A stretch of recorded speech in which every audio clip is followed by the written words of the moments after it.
مردم اکثریت قاطع 98% اگر یادم نرفته مردم جمهوری اسلامی را داد.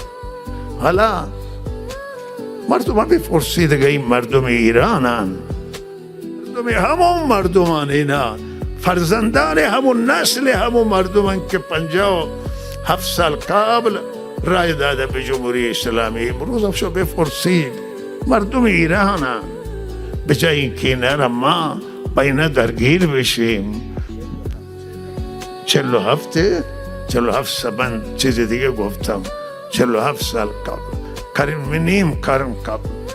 بله اگر مردم ایران بگن که ما دیگه چیزی میخواهیم، شما بهترین راه برای جلوگیری از جنگ الان به هر حال شرایط جنگی تهدید میکنه ایران کشورا و اختلاف در بیان ملت ایران، مردم ایران و ناراضگی گسترده و عمومی به وجود آمده.